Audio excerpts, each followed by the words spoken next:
Pada kesempatan ini saya akan memandu sahabat guru hebat, khususnya memaksimalkan rancangan pembelajaran pada RPP modul ajar, memperoleh angka kredit minimal 6,00. Saya akan langsung pandu sahabat guru hebat. Pertama, RPP atau modul ajar yang tentunya terdiri dari 3 tahapan, kegiatan pendahuluan, kegiatan inti, dan kegiatan penutup, dapat digunakan untuk semua guru mata pelajaran. Di kegiatan pendahuluan tentu akan kita bagi menjadi orientasi, motivasi, dan apersepsi. Tentu di orientasi fokusnya adalah kehadiran guru di kelas, tentunya akan menciptakan suasana pembelajaran yang aman dan menyenangkan. Tentu di sini diawali dengan salam, berdoa, dan juga mengecek kebersihan ruang kelas. Kemudian di motivasi ini akan menyampaikan tujuan pembelajaran, menyampaikan manfaat pentingnya pembelajaran yang akan disampaikan. Dilanjutkan tentu dengan beberapa pertanyaan terbuka yang memantik siswa untuk berpikir. Nah, di apersepsi tentu ada tayangan video, gambar, tokoh terkenal yang disampaikan untuk mengajak siswa kita itu menyimak apa yang akan disampaikan, lalu guru akan memberikan apersepsi terkait dengan tayangan tersebut. Di kegiatan inti, 19 langkah yang pada fokusnya ini adalah memberikan kesempatan kepada siswa untuk menemukan konsep yang dibahas. Nah, tentu fokusnya di sini adalah yang pertama, guru membagi kelompok, fokuskan kepada kelompok siswa mahir, 1 kelompok dulu. Siswa sedang, siswa perlu pendampingan, ini diberikan kelompok yang sama, selevel kategorinya. Siswa memahami tujuan pembelajaran yang sudah dituliskan. Minimal guru telah memberikan alokasi waktu kurang lebih, kalau ini pembelajarannya adalah 2 kali 45 menit, 45 menit siswa bekerja kelompok sehingga menemukan konsep itu dengan waktu yang cukup. Guru memberikan kesempatan kepada siswa untuk berinteraksi dengan sumber belajar melalui literasi. Kemudian di langkah-langkah berikutnya ini adalah siswa diminta untuk merancang kegiatan apa yang akan dilakukan untuk mencapai tujuan tersebut.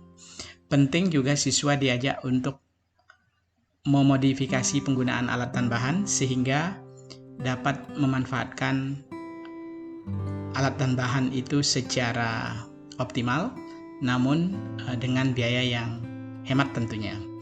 Di poin nomor 6 sampai ke nomor 7 ini, siswa melengkapi data temuan dari hasil praktik pembelajarannya, sampai kepada guru memberikan kesempatan siswa yang mahir untuk mendampingi siswa yang pemahamannya masih kategori perlu pendampingan. Guru memberikan penguatan pada masing-masing kelompok, lalu tentunya siswa akan mengolah data hasil kegiatan yang dilakukan untuk melakukan presentasi tentunya. Guru akan melaksanakan penilaian formatif untuk memastikan tujuan pembelajaran yang telah ditetapkan itu tercapai.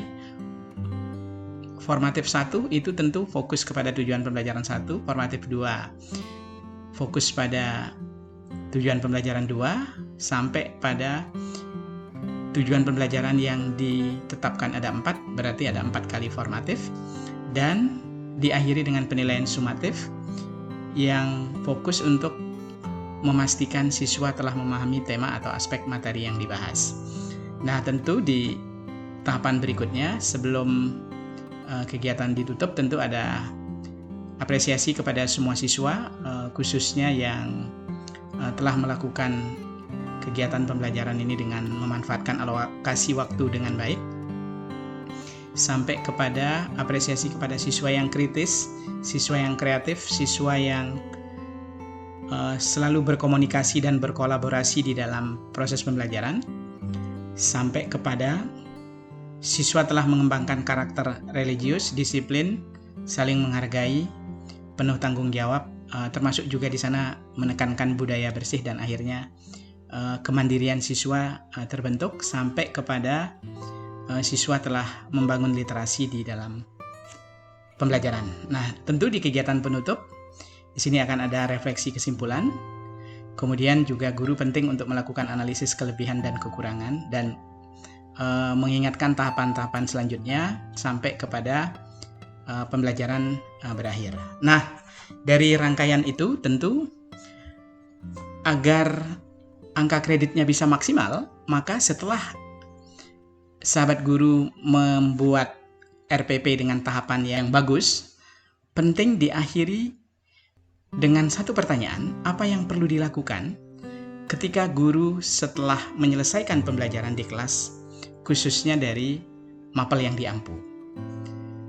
Nah, poin pentingnya tentu menemukan faktor apa yang menyebabkan siswa aktif terlibat selama proses pembelajaran.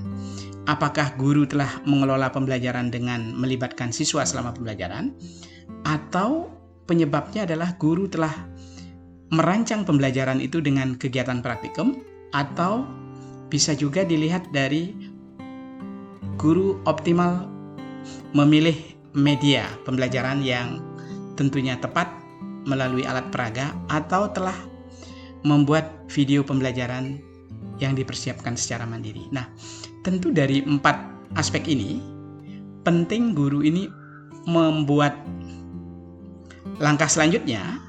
Jangan berhenti di pembelajarannya sudah bagus prosesnya, tetapi tidak diakhiri dengan membuat pengembangan diri atau publikasi ilmiah yang paling penting di sini.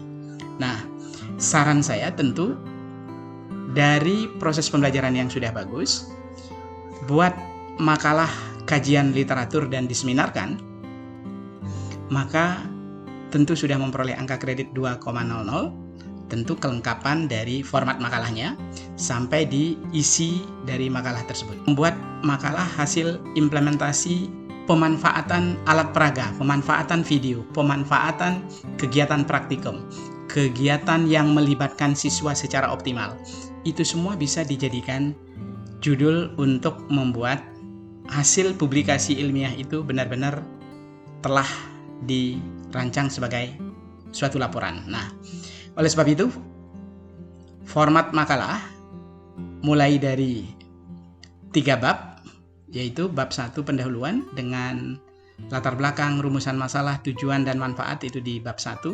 Kemudian di bab 2 tentunya yang dibuat di sini tergantung dari rumusan masalah dan tujuan. Kalau rumusan masalahnya 2, maka tujuannya juga 2, sehingga di pembahasannya akan membahas tujuan pertama, 2.2 tujuan kedua, lalu di 2.3 itu adalah pembahasan.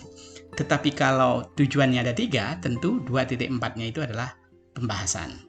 Nah, kemudian di penutup itu ada 3.1 simpulan, dan 3.2 itu adalah saran, dan diakhiri tentu dengan daftar rujukan.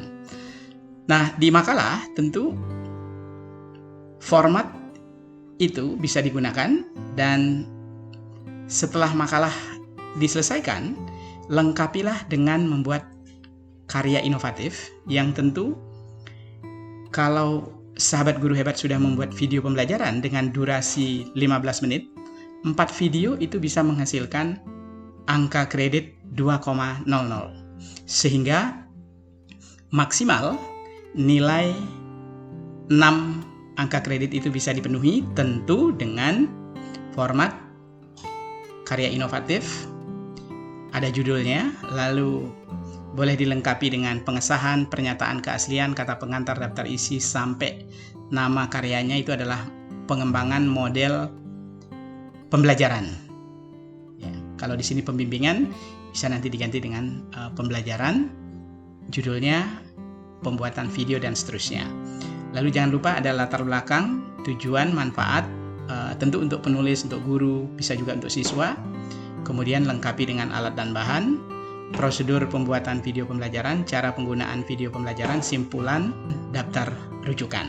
Jika masih ada kendala, tentu saran saya adalah kunjungi Google Scholar dengan mengetik di Google Scholar, lalu ketik kata kuncinya apa yang mau dibuat. Misalnya di sini cara mudah membuat video pembelajaran kimia SMA, maka nanti silahkan akan muncul, pilih tahunnya sejak 2023, 22, 2019, lalu akan muncul seperti ini. Silahkan PDF-nya di-download. Atau kalau masih belum, cara yang kedua, boleh melakukan pertanyaan melalui tentunya di Google juga, ketik OpenChat AI, yaitu Artificial Intelligence adalah simulasi dari kecerdasan yang dimiliki oleh manusia yang dimodelkan di dalam mesin. Nah, tentu langkah pertama, silahkan nanti langsung ketik chat OpenAI, sehingga akan muncul ini, ya. Lalu diklik login, silahkan ketik lengkapi dengan nomor WA, handphone, nomor WA, sehingga nanti akan dikirimi kode verifikasi. Nah, setelah itu silahkan ketik ajukan pertanyaan apa yang tidak dipahami. Nah, di tahap berikutnya ketika masuk itu loginnya menggunakan pilih continue with Google. Nah, tentu dua hal ini akan mendukung sahabat guru hebat di Google Scholar, itu terkait dengan jurnal, gunakan nanti sebagai daftar rujukan. Kemudian di OpenChat AI ini tentu akan beberapa pertanyaan yang masih belum dipahami akan dijawab dengan tuntas. Mudah-mudahan bermanfaat, sahabat guru hebat. Salam sehat dan sukses selalu untuk kita semuanya.